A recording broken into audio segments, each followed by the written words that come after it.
Hi guys, it's Debbie with Debbie J's Crafting Corner, and I have a new project to work on today for Artesprix. This is going to be one of the new blanks. This is a button, and let's go ahead and take it out of the package. It actually comes with two of these, so there's two blanks. So you've got two of them to work on, and then you have your little sticker. So after you get everything done, then you put the pin on. Do not put it on there first, because you know, you're not going to be able to iron everything on there flat. I decided that I'm going to use the color layering stamp from Hero Arts. This is the color layering palm tree. I thought that would be bright and fun, and so that's what I'm going to work with today.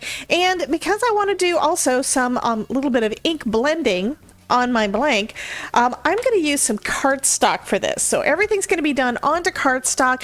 I don't know if it really makes a difference, but so far to me it seems that blending onto cardstock, even with these Artesprix inks, works a little bit better than say onto paper. So I'm going to do that on this one. So I've got a piece of A2 size cardstock because that's what I make most of my cards using, and I'm going to just trace around the outside of my blank. And now I can start decorating up the area that is going to be transferred over onto my button here. I'm also going to use one of the stencils that we recently got from Hero Arts. This one is called Lazy Floral, and that's just to kind of give it a little bit of texture in the background. I've got a couple of different colors of ink out. I've got some blue and some yellow and green and some brown. Brown is because I want something for my palm tree. And so I'm going to just use an ink blending brush. Now this is a brand new brush, has not been used before, so it doesn't have a lot of ink on there. Actually, I'm going to use a couple of different ones. Let's start off with some yellow. And the reason I'm starting off with some yellow is because I want an area that has a little bit of the sun. And you can tell this is a little bit juicy, right? So I'm going to, I think I'm going to just start off up here and just add a little bit of yellow in for where I want my sun to be. I'm also going to go ahead and use my magnets. This is a Glassboard Studio matte, so it is a magnetic matte, which is fantastic. And I don't want to get, where's my lid? I don't want anything to move around so that the stencil stays in place. So I think that'll be kind of cool. Next, I'm going to come in with some of the blue.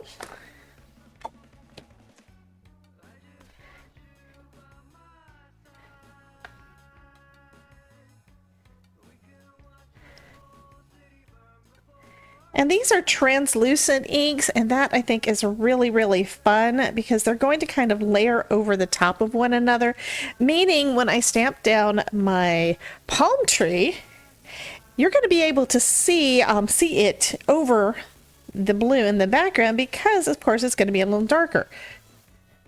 Yeah, so I'm going to bring it up a little bit, and then I'm going to come back in with the yellow and go ahead and just kind of get it over there to the edge, but try not to go too much over the yellow because I don't want green, right? So let's take a look at that, and that's just going to give it a little bit of texture in the background.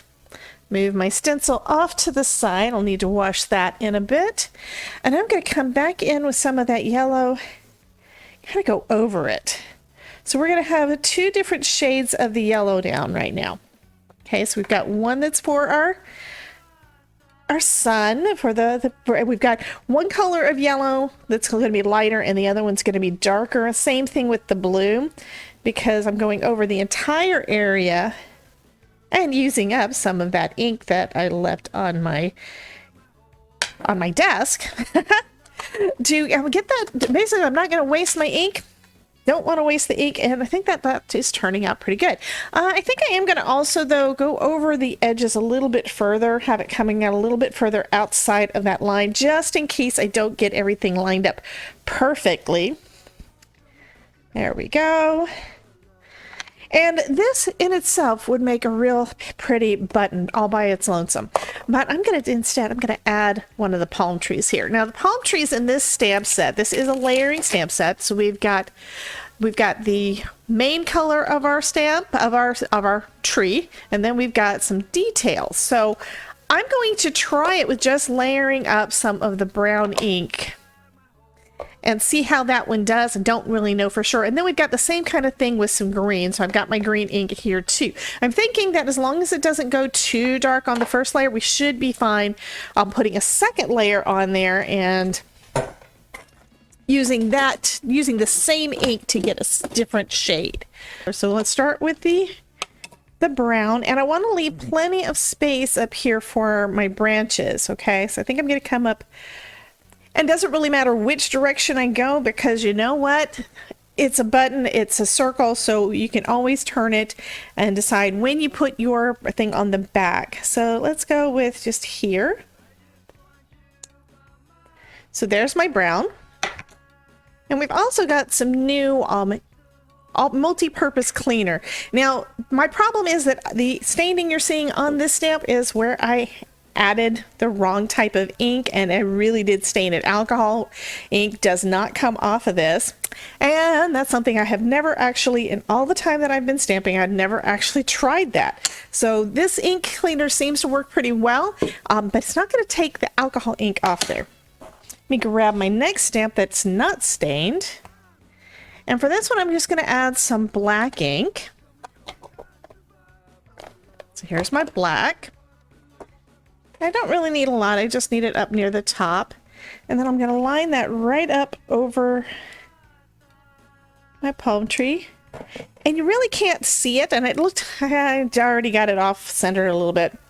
Okay, that means, since I did get it a little bit off, and I should have thought about this before. The easiest way to do layered stamping, the way that I've discovered, is usually if you go with the detail first, because it's easier to line up the solid over where you've already got your detail down than the other way around. Okay, so we've got our black, we've got our brown, and now I'm going to come in with some green and the other stamps. And I'm going to show you the way I was mentioning before. Here's the detail stamp. So let's go ahead and put that down in that green ink. And I think I want these two branches to kind of be off to the sides of my base of my plant there, of my tree. And that right there, it looks good on its own. And then I'm going to come back in with the same ink with the solid. And then I'm going to basically layer this up right over my branches. And if it's not perfect, that is also totally fine. But I think that is pretty close. And you can still see those branches kind of through there. It's, like I said, it's not perfect, but if you look at plants, at their trees and stuff, you'll see that they're not always perfect anyway, right? So that design is all ready to go. Now I'm going to take my blank and I'm going to tape that down after I'm making sure I don't have any dust on it.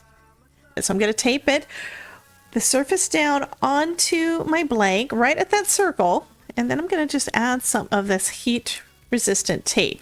This is the heat tape from Artesprix.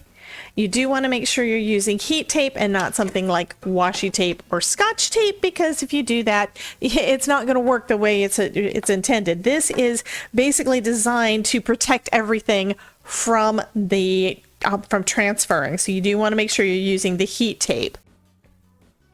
So next we're going to make our sublimation sandwich. I'm using a piece of the protective paper. This one is a little wrinkled because I have used it before, but none of the ink from my previous project went onto this, so it still is going to be able to be used. So I'm going to reuse some of that. And now I'm going to put my card with my blank on top. So the blank is going, well, actually, opposite, sorry. The blank with the card on top, you want the design piece to be towards the heat. So the heat is going to be up here. Now we're going to fold another piece of that protective paper over it. And then we're going to put our easy press over the top of that. So you want to go straight down with your easy press because you do not want to shift it at all. You're not going to iron it. You want the pressure to go direct. because if you do move it around, you're liable to get some ghosting, and we don't want that. Just hit the Cricut button on there to start the timer, and now we're going to wait for 60 seconds. Okay, so that is all done.